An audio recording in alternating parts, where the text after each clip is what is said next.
Hey guys, Courtney here. Just wanted to jump in before I get to the content and let you guys know that I have a special webinar coming up on Saturday, November 5th, and it is about Mars reclaiming the warrior within. So, this one is going to be maybe a workshop webinar style type of thing. So, bring your charts ready. If you have questions, of course, come prepared with those. But we're going to be taking a deep dive into looking at Mars and how it will develop in our childhood, and basically how we can kind of take back where we may have been suppressed in some ways in regards to our autonomy, our will, our anger, our assertiveness, our ambition, our masculinity, our entrepreneurial self, our physical self. Those are all aspects of Mars that can be either underdeveloped or suppressed or really supported in our charts. And if you want to learn about the side of yourself and learn how to bring it into balance, then definitely check this one out. It's very near and dear to my heart, so I hope to see you there. The link for that is down below, and I hope you guys have a great day. Hey guys, this is Courtney from Willow's Boom, and today we're going to look at Ryan Reynolds and Blake Lively and their relationship chart as a whole.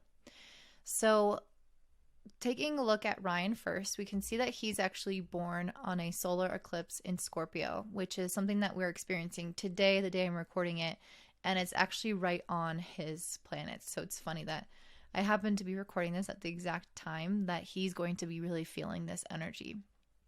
And a Scorpio stellium, or any stellium, is going to indicate somebody who came here as a soul with a very specific purpose.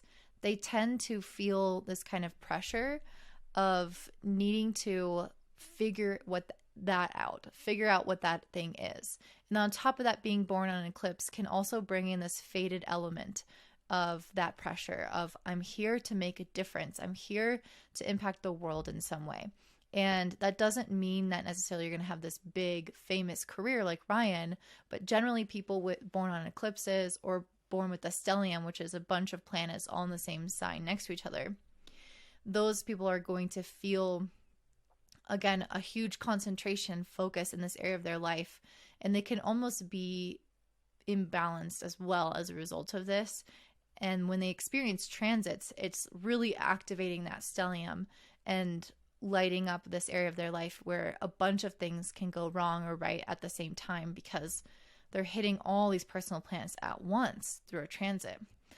And if you don't know what I mean by that, that's okay. We can talk about transits in a future video, and I have other videos about that as well.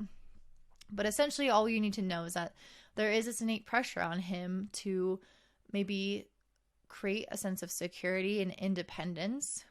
With all these planets being in the second house, there is usually a strong need to feel financially well off. There's usually a strong need to ensure that you can take care of yourself, that you don't have to necessarily rely on other people. And especially with the South Node in the 8th house, he may have experienced past lives where he was taken advantage of by having to rely on people in a past life. And so in this lifetime, he's like, hell no, I want to make sure that I can create this security for myself. And the second house is really what we bring to the table. It's the fruits that we till from our own garden and can offer to others. So this is something he wants to be able to do for himself and for other people, and develop his skills as an individual and his traits as a person that are attractive to others. He's also a Scorpio, which does inherently lean towards desiring connection, but usually there is a little bit of mistrust with Scorpios, especially with such a big Scorpio stellium. You're not just going to trust everyone. You're not just going to be friends with everyone. And we can really see that with the Saturn in the 11th house here. So he might have a very intimate and close circle. He does want to emotionally rely on people, but he also wants to be very independent, especially in terms of his financial status. He wants to take care of himself. And with his moon on his Uranus, he may have experienced some instability in childhood, which is odd because I was trying to look up his childhood experience, and I just saw that he was from Canada, grew up in an Irish Catholic home with a police officer father, and with brothers who grew up to also be police officers. So I'm not really sure what this is representing in his childhood, but usually when I see the Uranus on the moon, there is some kind of volatility in the childhood or some kind of change up or movement of the home a lot, or there is one kind of shocking event in the childhood that occurs that really imprints upon the individual. And it creates somebody who has a lot of desire for individuality and freedom, and somebody who definitely does not want to be controlled, especially with Mars here. This is a very strong sense of will, a very willful person, I would say. And Mars is also the ruler of his third house of communication. And we can kind of see this in his personality, his like quick comebacks and his sense of humor. It's like he's there to kind of get a rise out of people. And he's very quick with this Uranus energy and Mars together. He's quick on his feet, quick thinking, especially in communication, but I would say in probably emotional senses too. Maybe he's quick to kind of get upset, and then maybe it'll die down.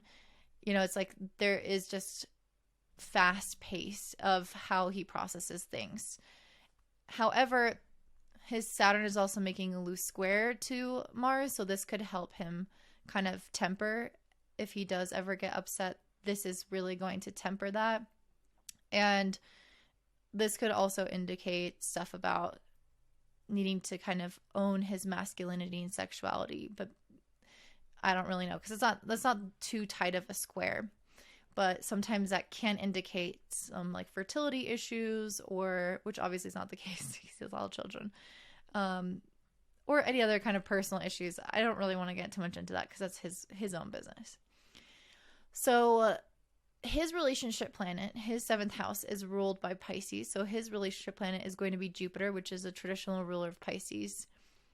Or you could look to Neptune in the third house as well, but I typically look at Jupiter. We can see Jupiter is retrograde in Taurus in the ninth house, so we can see automatically here he may be attracted to somebody, especially being in the ninth house, and on top of this Jupiter, somebody who has a sense of optimism and idealism in life, which we'll see that Blake has very much. We can see with the Earth, with Jupiter being an Earth sign, he also needs somebody who's down to earth, who's practical, who's maybe interested in money like he is, especially with all these planets in the second house. There needs to be a desire for security and prosperity for both individuals. And then with his Scorpio energy, he needs somebody who can manage or connect with him on a deeper level and who's not going to shy away from kind of what he's going through on the inside. He wants somebody who would dive into that with him in some respects. And then with his rising sign in Virgo, we can see that Blake is extremely compatible with him because she has a stellium in Virgo. So he embodies some of the energy that Blake also has innately. So let's look at her chart. We can see she's a Leo rising, but she has this stellium in Virgo. So they both have a stellium in common. They're both born on pretty much a new moon. You can see they're only degrees away, the sun and the moon. And so they both have this kind of super strong fixed destiny of I am meant to do something here. It's like what happens on a new moon is that the seed is planted, an idea is pregnated. And so they're both kind of born into this life impregnated with this idea that they're meant to make some kind of impact or start something new for the world. And of course, they have done that in their own way. And while Ryan has had his stellium in the second house, she has hers in the first, or if you put it in whole sign, it becomes the second anyway. So it could be very similar. Regardless, they tend to have a focus on themselves, obviously. First, second houses are very much about you, what you have to offer, developing yourself as a person, what you look like, how the world perceives you, your leadership, your skills. All these things are kind of self-focused. So you can see that they're going to have that as an innate drive, and usually celebrities are going to have something like this anyway. So they kind of match each other. They're both having a very independent life. We can see with Uranus on Ryan's moon that he also needs a lot of that freedom and independence as well. And we can see that Blake has Mars and Venus sitting on either side of her sun. So this is actually something I see pretty commonly because these planets travel relatively close to the sun. And I think I just attract people with this in their chart. I don't know. But they tend to be very magnetic people. And oftentimes they are starting some kind of new dynamic in relationships in this lifetime. Maybe they've experienced totally different relationships that didn't work out for them, and they're almost like trying to have a new cycle. So for Blake, actually, part of her life purpose may very much be around relationships and having some change up in the way that she's always done things. And we can see that when we look at Saturn and Uranus together, which I'll talk about in a second. So we can see from like a soul evolutionary perspective, she's come here to, again, change up her relationship dynamics. And it also gives her that sex appeal and makes her maybe kind of more supercharged and interested in sleeping with men. And she is somewhat conservative with the Virgo. She doesn't necessarily do drugs and drink a lot, but she said that she was very sexually active growing up, or I'm not sure when exactly. And the Virgo energy, as I mentioned, really matches Ryan's ascendant, which is in Virgo. So they both have this undertone of kind of self-control, which is oftentimes how I picture Virgo. You know, they manage what they eat. This is not always going to be the case, but a lot of people who are extremely Virgo, like Blake Lively, especially being in her first house, she's definitely going to keep on this kind of Virgo tendency of being under self-control, like taking care of her body, taking care of her routines, making sure that things are done right, maybe being a little bit perfectionistic. Those are kind of classic Virgo traits. And we can see that Ryan is kind of developing into that since that's his rising sign. And she, again, will help him embody more of his rising sign. She is a Leo, though, which is why she has her beautiful golden locks and has kind of more of that va-va-voom look to her. And then also with Mars and Venus on her sun as well, that adds to her attractiveness.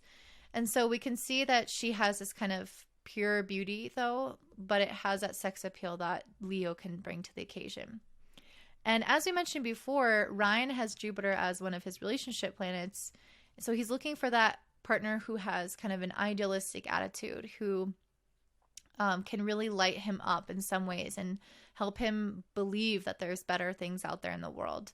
And we can see that that Blake also has her Jupiter in the 9th house. And it's also making an aspect, a beautiful trine, to these planets here. So we can see that she embodies this idealistic attitude. She has a lot of that faith, and she kind of is what Ryan is looking for in many senses.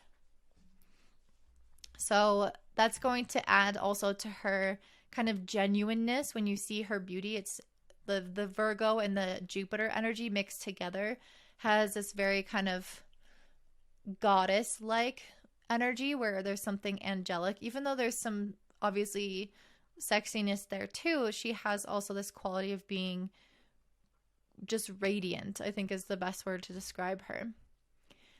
She's also extremely interested in cooking. She's wanted to be an interior designer or have an interior decorating company, and this is her Venus on her sun. This is very typical. Venus on the sun, these individuals are usually interested in having some kind of profession related to beauty, related to aesthetics, related to nature, cooking, definitely decorating, all of those things, music, art. They're very classic kind of Venus topics. And yeah, so let's go ahead and take a look. Oh, wait, before we do that, I wanted to talk about her relationship planet, which is going to be Saturn. We can see she has Aquarius on her descendant, and Saturn is a traditional ruler of Aquarius. Or we could look at Uranus, which is a modern ruler. Regardless, they're right next to each other, so both in the sign of Sagittarius. So we can see here Saturn with Uranus. She is desiring somebody who also wants a lot of freedom. She has a partner that's very independent, and we can see that Ryan embodies this perfectly with his Moon Uranus conjunction. He embodies independence, being different, being progressive, maybe being a humanitarian in some respects, quirky, wanting lots of freedom, all those things. So he embodies that, and then her partner also embodies that. So you can see how they match up like a little puzzle piece here. We can also see that Uranus, being the planet of change, is indicating that she's meant to have some radical changes in her relationships in this lifetime. And this could just indicate having, a free partner, having a different kind of relationship, or it could indicate from a past life with these planets on her sun beginning a new relationship cycle, something that's different than she's done in other lifetimes. Or it could indicate kind of unexpected ups and downs. These are kind of wide and far apart, so that might not necessarily be the case for her. So let's look at them together now. All right, so one of the things that we can see is that Ryan's Saturn is right on her ascendant. So this is extremely important in their charts because they're both at 15 degrees of Leo. They're very strong aspect. It's pretty much exact. And this is going to essentially indicate the glue or the commitment that creates a family. So we can see with Ryan's Moon Uranus energy, this is actually not necessarily a very settled down, have a white picket fence, have a bunch of kids kind of energy. Like if you saw this in a woman's chart, they might never want to have kids, for example. There's usually going to be a modern kind of progressive take on what it looks like to have a home, to have a family, to be a caretaker, to nurture others. And so sometimes people with this placement might not even want to settle down, might not even want to have a family in general or commit in this kind of way. But we can see because his Saturn is right on her ascendant that there is this glue and commitment energy that is special to her between them. He has essentially a sense of duty or responsibility to her. And in many ways, he might even feel like he can teach her or almost be a fatherly type figure to her, not in that sense of her father, because they're obviously married, but there is that energy of wanting to kind of lead her in a way. It's not just this relationship of equals. There is also this feeling of maybe him taking care of her, being responsible for her in some kind of way. Sometimes this can also come across as being critical or kind of trying to tell the other person what to do or how to improve, the real father archetype. And so if I saw this in a couple's chart, I would tell them this is really great and important to have in a marriage to ensure that there's some solidity here, some things that you can rely on here. However, but you just have to be a little bit careful to not become cold or critical, judgmental, or kind of too fatherly. And that might not always be the case, but that is always a potential with Saturnian aspects like this. Blake's moon is also squaring Ryan's Neptune. So her moon squaring his Neptune, they're both at 12 degrees. So we're looking really at the exact aspects first. And this is pretty substantial. First of all, Moon and Neptune both have a very kind, gentle, nurturing, compassionate, understanding energy. So even in a square aspect like this, we can see that they're very much going to approach each other with the sensitivity that the other person needs. Sometimes, though, it makes it unclear what the other person is feeling. It can bring in some confusion into the relationship, some projection into the relationship. Maybe the other person feels maybe one person feels like the other person is feeling or thinking some way when they're actually not, and vice versa. So also sometimes it can create a little bit of delusion where we can over idealize our partner. Anytime Neptune is involved, the view of our partner can become distorted in some way. So that's always something I would tell people. This is a very loving, uplifting aspect. If you have other really grounding aspects in the chart that help you see your partner for who they are and work with that energy properly. And because they have the Saturn aspect, I do think that they're able to kind of see the reality of each other in a better way than this square would allow on its own.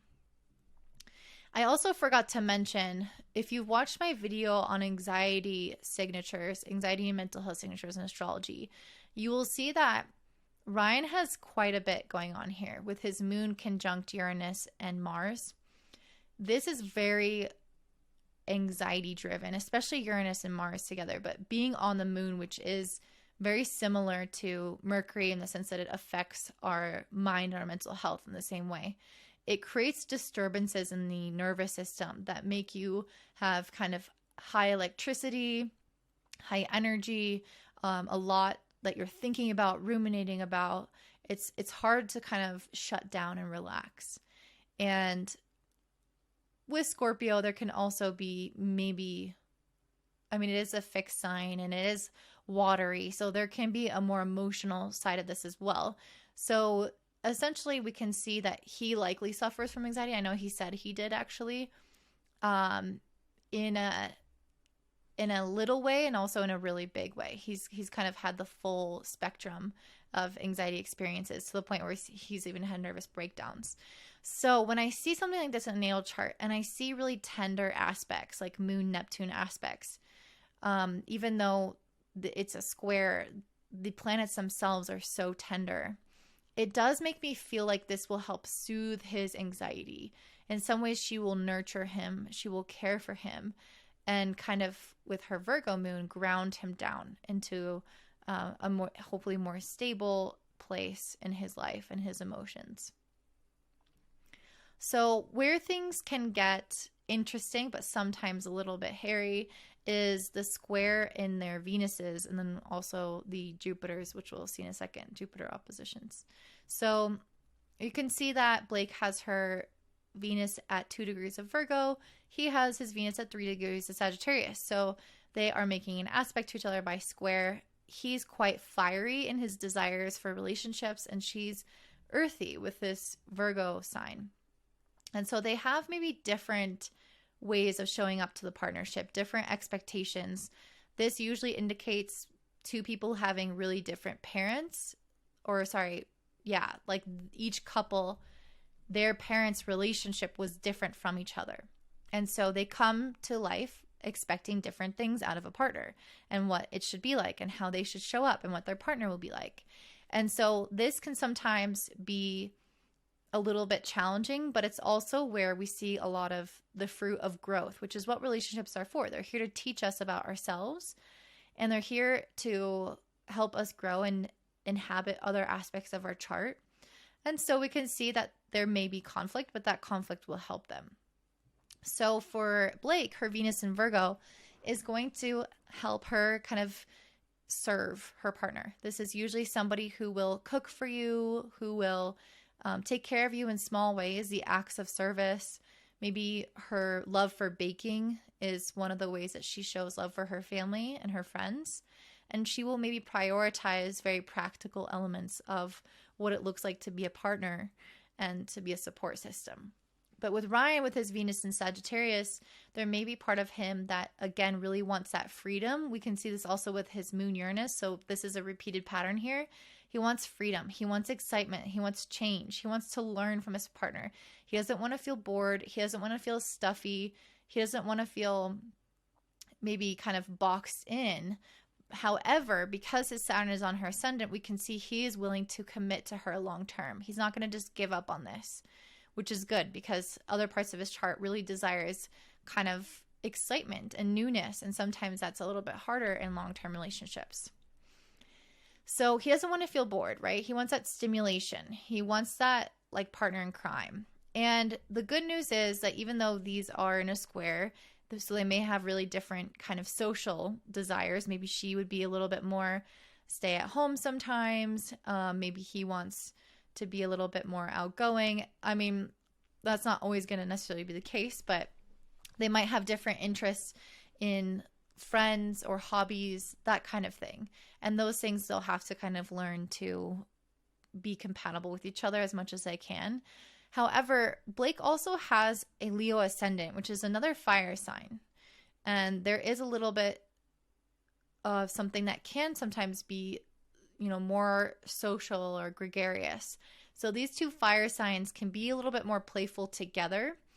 And I think that this will help balance out the square that they have between their Venuses. So it's not like they're two entirely different people. She also embodies this playfulness that he desires and this adventure that he seeks, but maybe not all the time and maybe in different ways than he does. And so she'll just have to tap into that energy in order for them to be more compatible and to balance out.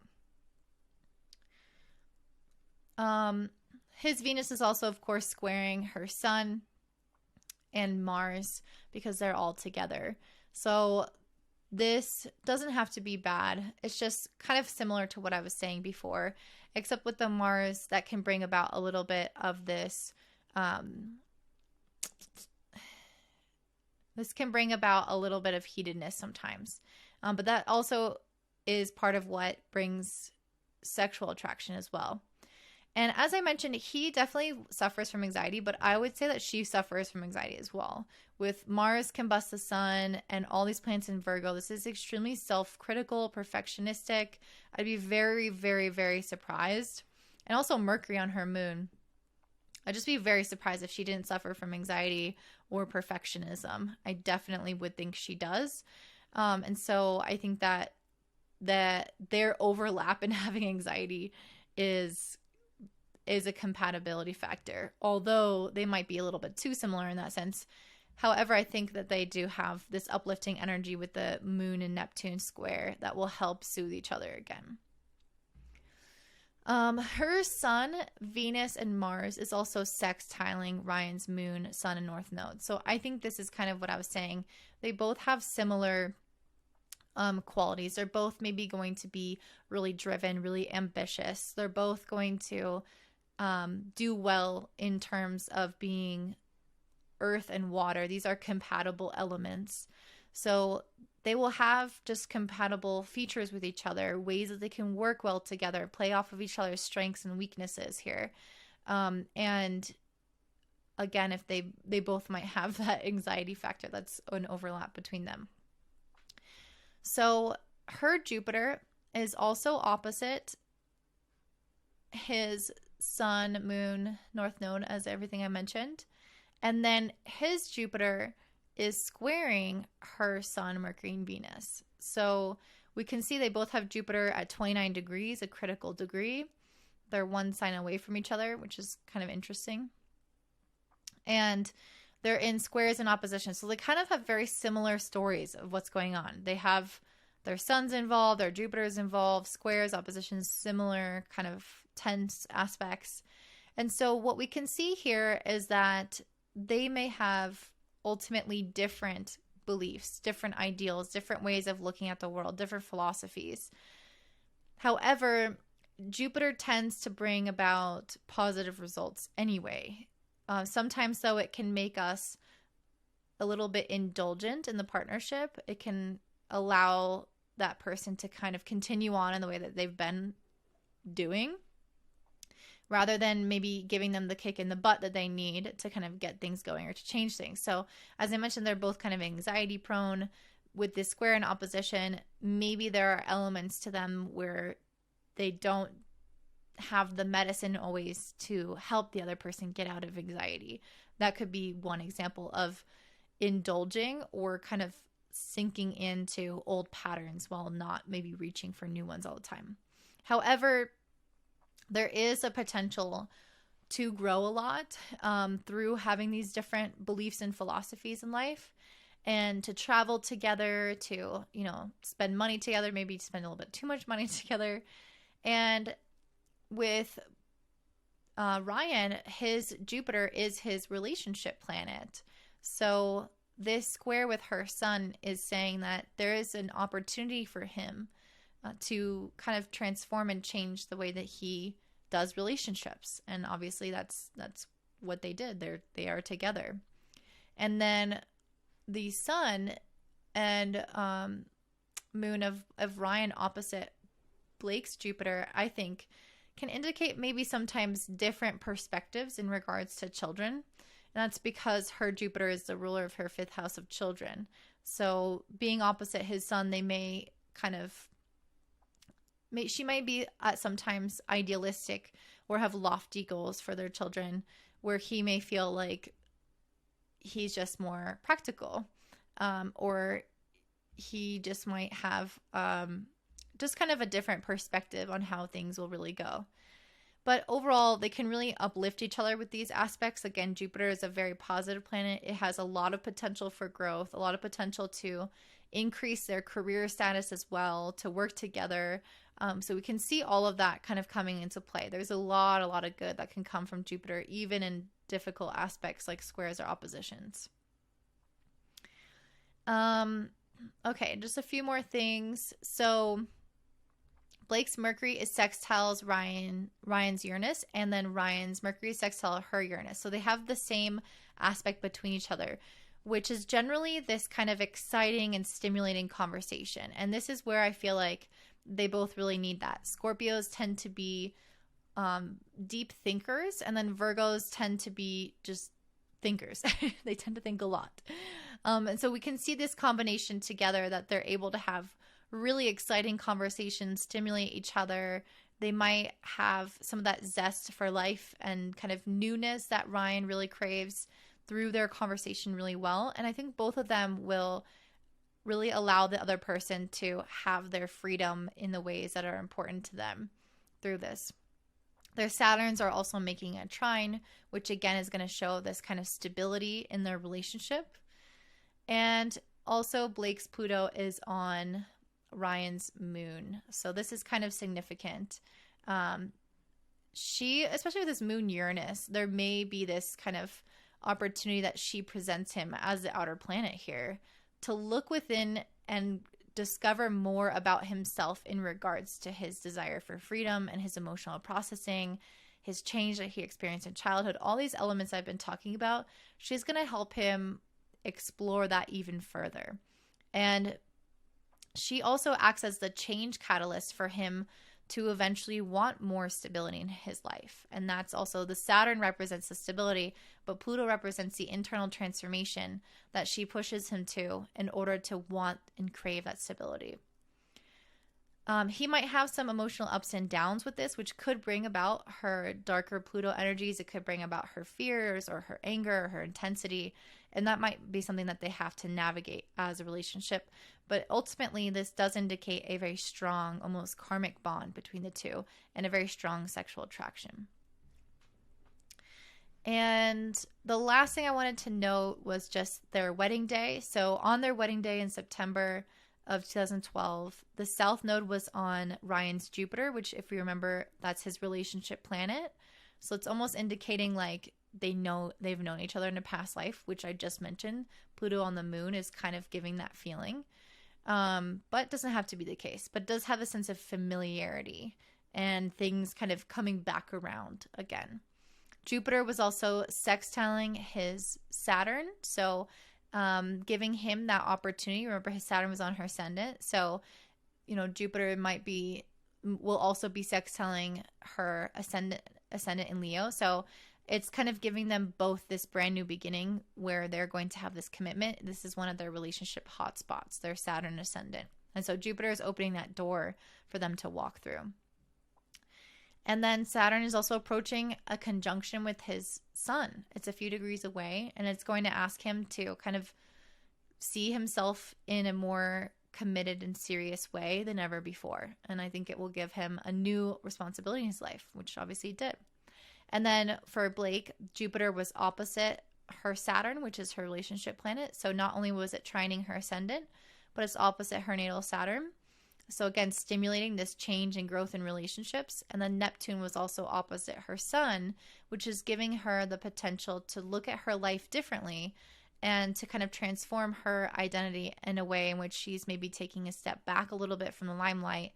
And she does kind of do that and becomes a mother and sees her identity as different. So he levels up. He's like, I need to be more responsible with Saturn on my son. And she's like, maybe I need to step back and have some kids. Obviously, this happened over time, but that's just the kind of energy that their wedding day brought to the table and maybe had them look at within their own lives. So that is what I'm seeing for them. If you're interested in stuff like this, definitely check out the rest of my videos. I have a lot more like this. If you're interested in astrology reading, I offer those at willsboom.com. I offer synastry and obviously your own unique life purpose readings and future transits, all that jazz. And I also teach astrology there as well if you're interested. I hope you guys have a great day. Thanks. Bye.